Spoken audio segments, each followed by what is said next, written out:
সোহেল তাজের বক্তব্য শুনেছি, লতিফ সিদ্দিকীর বক্তব্য শুনেছি, একজন পুলিশ চাকুরিতে ইস্তফা দিয়েছে এটাও দেখলাম। মোর দেন যে কথাটি আমার মাথার ভিতরে ঘুরপাক খাচ্ছে, আওয়ামী লীগের ভিতরেও একটা ডিভিশন তৈরি হচ্ছে। আরও একটি জিনিস মাথার ভিতর আসছে, সেটা হচ্ছে এই যে চাকুরিতে ইস্তফা দেওয়ার যে ইতিহাস হলো,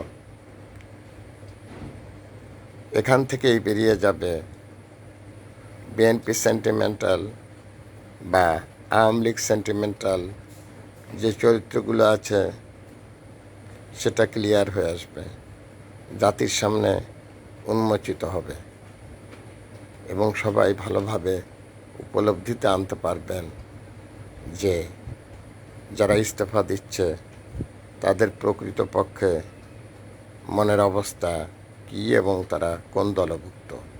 thanks a lot. Viral sir, বিনা বেতনের পারিবারিক পাঠশালার শিক্ষক।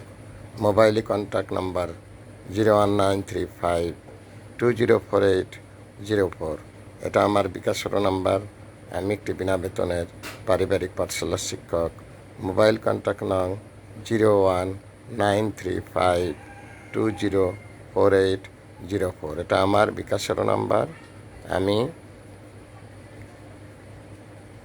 একটি বিনা বেতনের পারিবারিক পাঠশালার শিক্ষক।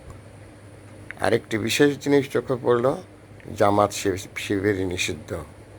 জামাত শিবির এখন নিষিদ্ধ করার দরকার ছিল না, জামাত শিবির নিষিদ্ধ করার দরকার ছিল আরও বহু আগে।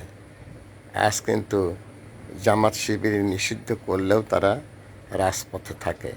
নিষিদ্ধ তো একটা সাইনবোর্ড, কিন্তু তাদের অস্তিত্ব আছে এবং তাদেরকে রাজপথে আমরা হরহামেশাই দেখে থাকি।